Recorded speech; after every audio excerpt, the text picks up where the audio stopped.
Good afternoon. Good afternoon, Krissie.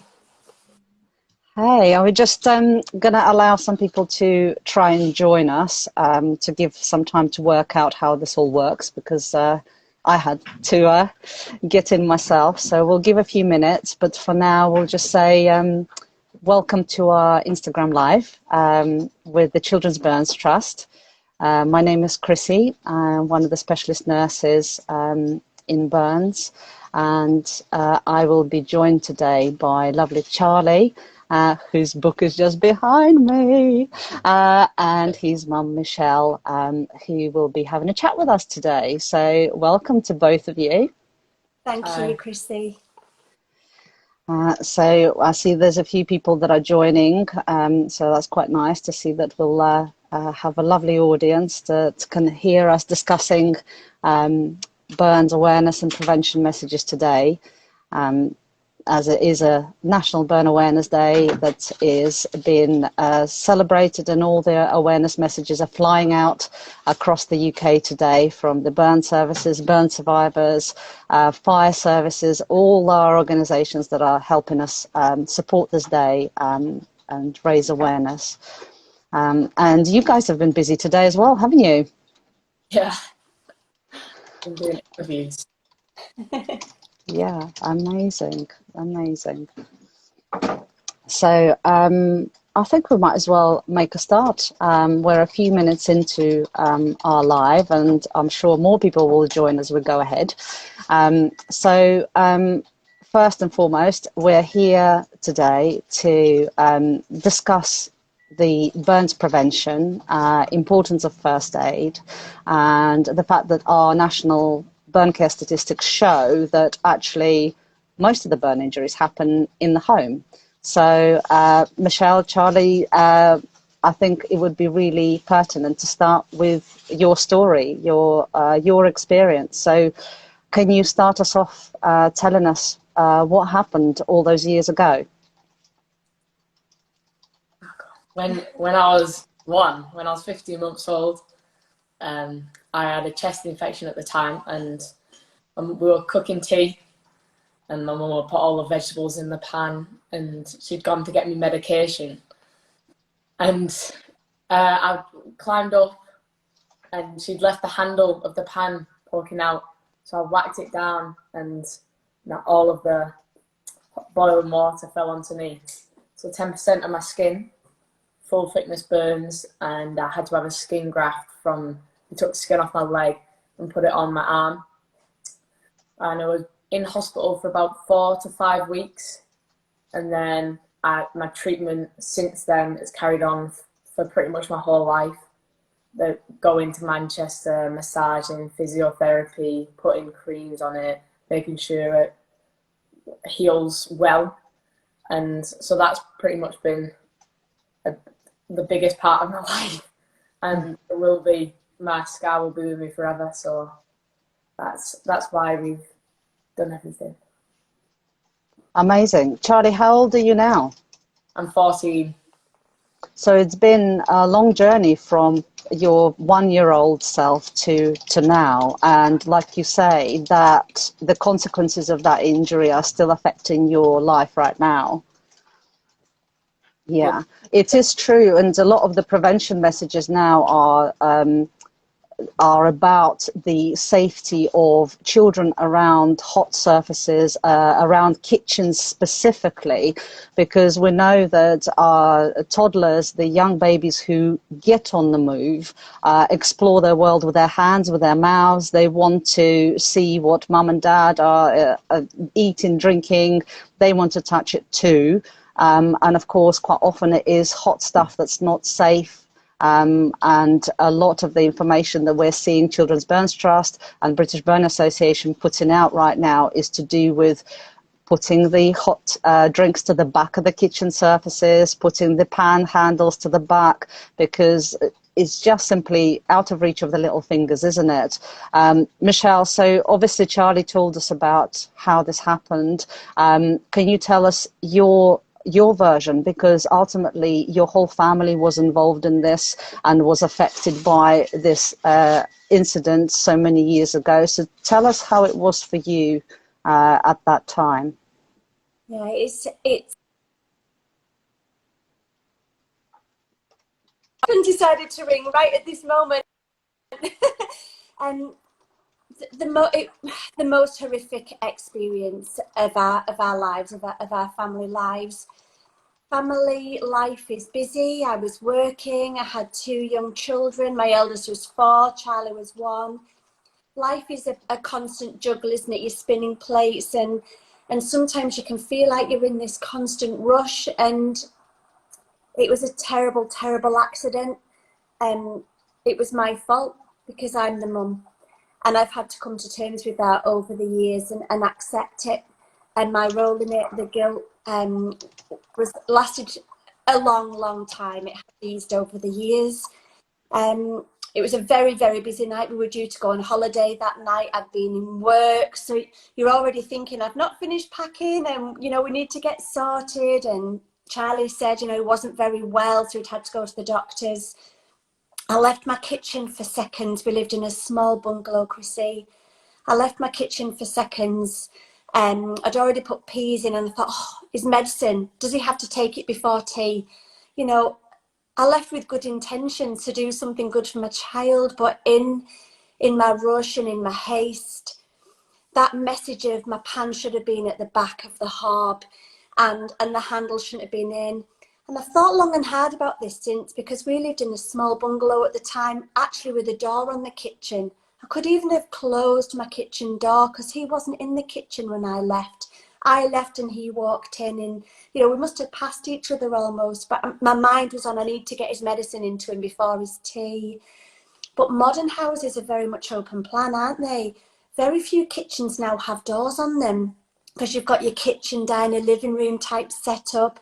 And all the more reason really for us to be mindful, because I think toddlers and babies have so much more access to those dangers in the kitchen, to your pans, to your kettles, to hot drinks, because we live in this very open plan style. It's modern living. So, yeah. You're so right. I think you're correct that actually kitchens are more accessible to young toddlers now, and we like to have open plan because we want to be social whilst we're cooking, so the whole family is together there. But we need to be aware that the dangers lurk by the kettle, by the boiling saucepans, by the oven door that we're opening. And if the toddler is just behind your leg somewhere and they're reaching up or, tripping over and falling onto that open oven door, the horrors that can lurk following that is not so great. And the recovery for burns, as Charlie said, it takes years and it takes decades sometimes, especially for children, because the treatment is that long. And whilst the wounds may have healed, the recovery period actually is a lot to do with scar management and making sure that the function mobility is there after the scars have tightened up as they've healed. So this is the reality of the recovery. So you went to the hospital and Charlie had a skin graft operation. What was your experience like on the burns unit? Charlie, do you remember any of that?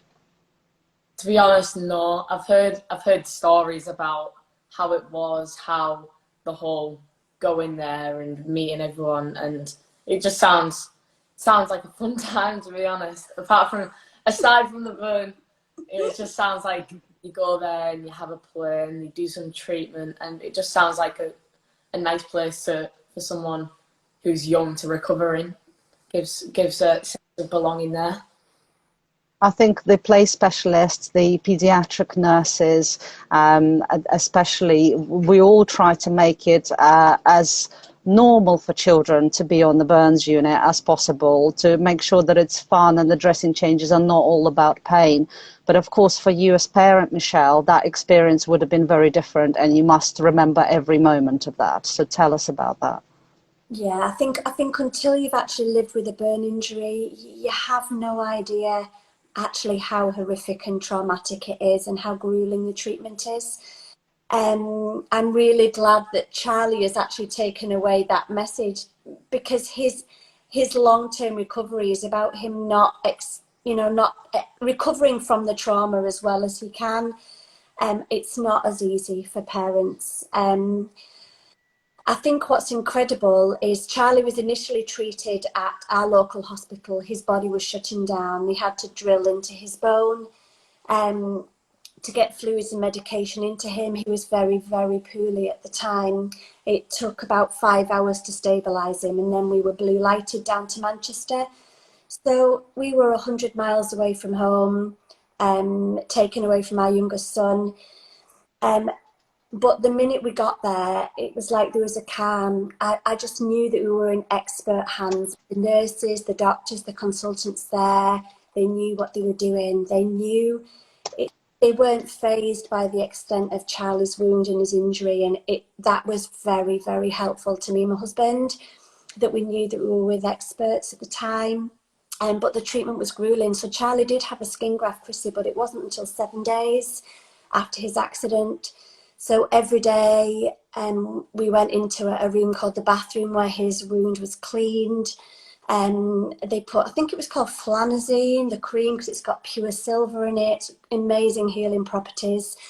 And then he was bandaged up, about 5 different layers of dressings and bandages. And then 24 hours later, we were back in that room. It is a really traumatic experience. And that is just the very beginning of the journey. So then a week later, he had his skin graft operation and his surgery. 2 weeks later, we went home. And again, it's just the beginning of the recovery journey, because Charlie's neck took about 5 months to heal.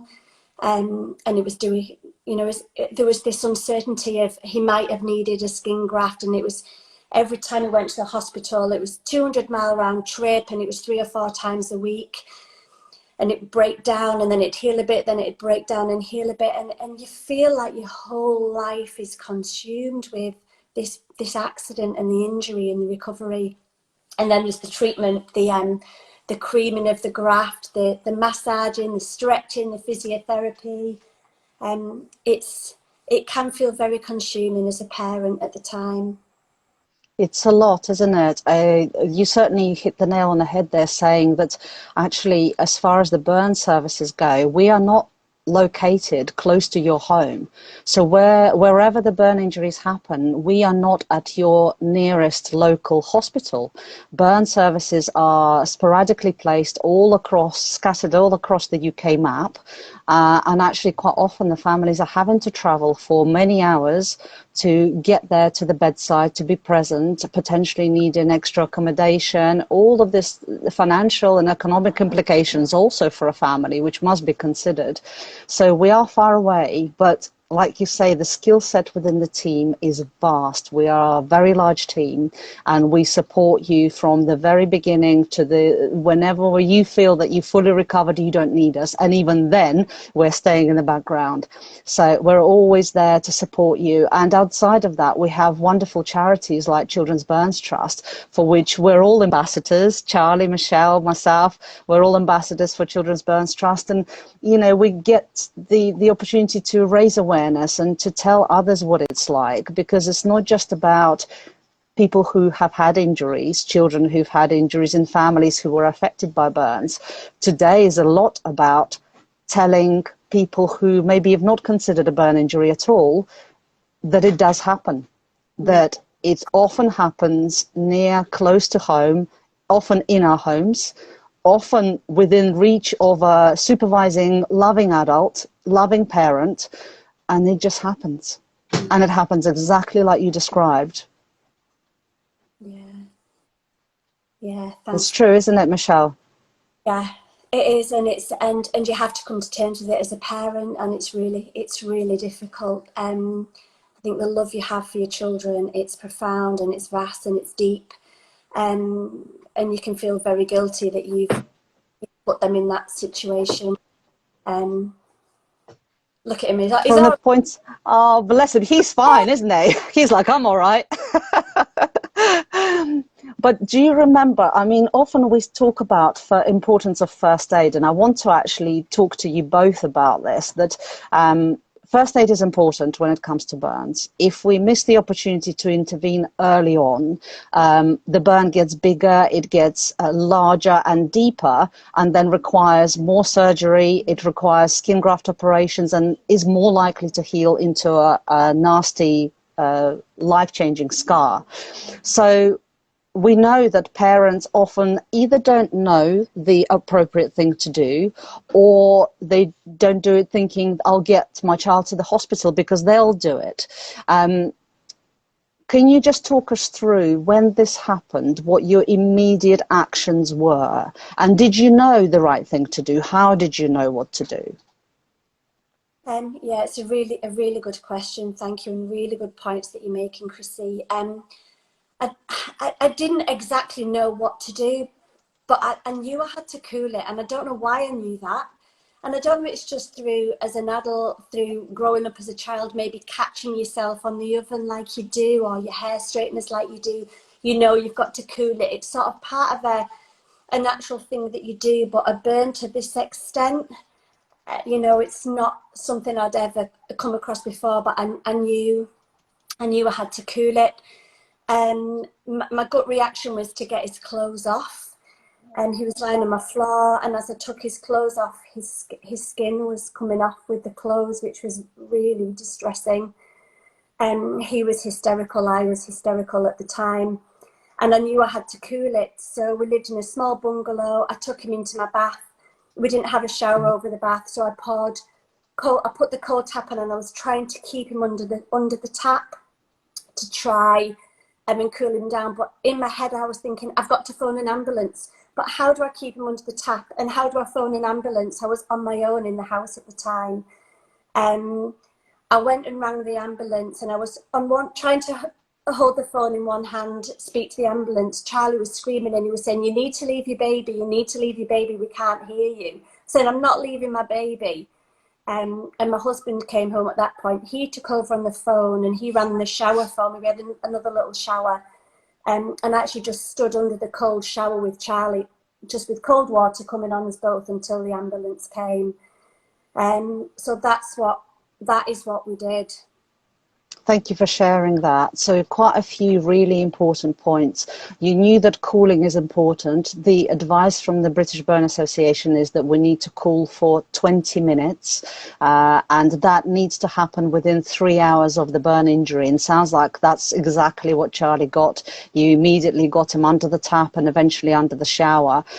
You're right. You're crying. You're distressed. You're stressed. Your child is crying and is absolutely in a stressful situation, in pain, and you're trying to do what's right to get help, because that's also important. So calling for an ambulance was fantastic, a shout on your behalf, but also at the same time knowing that you mustn't move away from doing the cooling. And sometimes the easiest thing is exactly what you did, is grab your child. If they're small enough and will allow it, they're much more likely to tolerate cooling if you're cuddling them in the shower and you just go into the shower with them. And running water is always much better, so showering is fantastic, rather than putting them in cold water, which can make them overly cold. One of the things that quite often people do get confused about is the temperature of the water that we need to put on a burn. And quite often they tend to overcool. So our temptation is, well, this was really hot, now I need to put really cold stuff on. And actually really cold water can actually mean that the child gets hypothermia and gets quite sick because they're cold rather than because of their burn. So our message today is that it doesn't need to be cold. It can be tepid, it can be body temperature warm, so as warm as the child will tolerate, as warm as your, you know, when you're feeding milk to your child, you test on the back of your wrist normally. So if it's lukewarm, it's just warm enough that they're not going to get cold, that is still effective. It doesn't need to be cold. Did you know that, Michelle? No, I didn't know that. I'm learning every day. We are all learning every day.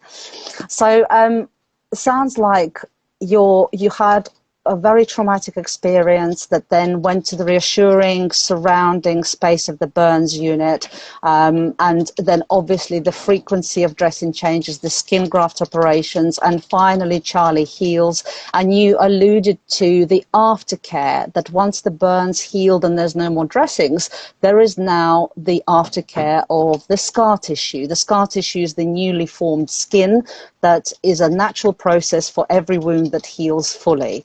So when the scars heal, they obviously sometimes don't have any moisture inside that new skin, so they tend to be dry, they can crack. What was the aftercare regime for you? So every day, what did that look like? What did Charlie need to have? Yeah, so every day his injury had to be washed, and then creamed and massaged and stretched 3 times a day. And it became as natural as, I was a mum, so it became as natural as needing to get my children their breakfast, their lunch, their tea. It was just ingrained in our routine, and it became our routine for years. It was the most normal and natural thing to do. I would actually honestly go on to say that it became a really enjoyable part of our day. It took a while to get used to it, and I was thinking, am I doing it right? And I used to always ask at the hospital, I'm not sure what to do. Can you show me what to do? How do you do it? And they said, it'll feel natural. Just keep doing it, because you don't know how much pressure to put on. When I then returned to work, I would do it in the morning, and the nursery were absolutely fantastic. They did it at lunchtimes for me, and they asked me to go in and show them what to do. I bought a little, like a washing up bowl. You don't even have to, they don't have to have a bath or a shower. I literally just used a washing up bowl and just washed the skin that needed to be washed and creamed. Because he was a baby, he used to sit on my knee. So we'd sing and we'd read stories and we'd watch the telly. You loved Barney at the time, didn't you? And then it became things like You've Been Framed, Hunted, The Apprentice. It was absolutely part of our routine. And then he got too big to sit on my knee, and he said, I remember that was when I felt like I was a big boy now, because I wasn't sitting on mum's knee anymore. You used to lie on the floor, didn't you? So he'd lie on the floor, and I'd cream and massage him and stretch him on the floor. But I feel it's brought us really close together, because we've had a lot of appropriate sort of like massaging and touching, and yeah, it was just absolutely part of our life, Krissie. 9 years. Sounds like a really bonding experience for both of you, actually. I always wonder what it's like, the advice that we give to parents, 3 times a day, scar massage, once a day, washing the scars. It's all of this. You think, if you're a working parent, how on earth do you slot it into your routine? But it sounds like you had it nailed. You both just, got on with it. And like you say, it became part of your daily routine. So years on now, Charlie, do your burn injuries bother you? Do your scars bother you? Do you notice them in any way? No, to be honest, they're just part of me now. Even when I look in the mirror, it's just, I don't notice it. It doesn't affect me when I do anything. So it's just there. It's just there, and it'll always be there. But like I said, when I do things, when I run, when I play cricket and ball, and it doesn't stop me. It doesn't restrict me, and it doesn't stretch in any unnatural way that people might think it would. It's just there. It's part of you, right? I think Yeah. as parents, we often, especially if I took you back right now, Michelle, and told you that this is what Charlie would be like now, and you're there with that 1-year-old baby on the burns unit, I don't think you would have believed me that he'd be recovered so well and it'd be like this. But now, so those parents on the burns unit right now would be worried about, are they going to get bullied? Are they going to get teased? Are the scars going to be absolutely life-limiting for them? What would you say, Michelle, to those parents right now seeking reassurance? Krissie, that's exactly why we've written the book. When Charlie had his accident, I thought I had ruined his life. I couldn't see a future for him. I thought our family life was over as we knew it. I thought life would never be the same again. I really did. I just couldn't imagine him recovering at the time. And my message is, life, you do recover, and the guilt eases. Your child will go on and make lovely friends, and they'll be able to learn to swim and learn to ride a bike, and they'll enjoy school, and they'll get on your nerves from time to time. They won't do as they're told every time you ask them to do something. Yeah, your family life will return to normal, and It will be okay. It's a long journey and the treatment can last a long time, but in between your treatments, you can have fun. And in between the scar management, you can go and live, you know, a really full life, full of adventure and sport and music and drama, whatever your child's passionate about, it's not going to stop them enjoying the passions and the hobbies and having a great life. That's such a positive note for us to kind of round up our Instagram Live for today. But I firstly want to pay attention to the book. So this little book here, My Story, Charlie, that's your book. You've created it, you've written it together, and obviously the purpose of it to give inspiration, to give hope and positivity to those children and families going through burn injuries right now. Can you just briefly tell us about this book and where can we get it from?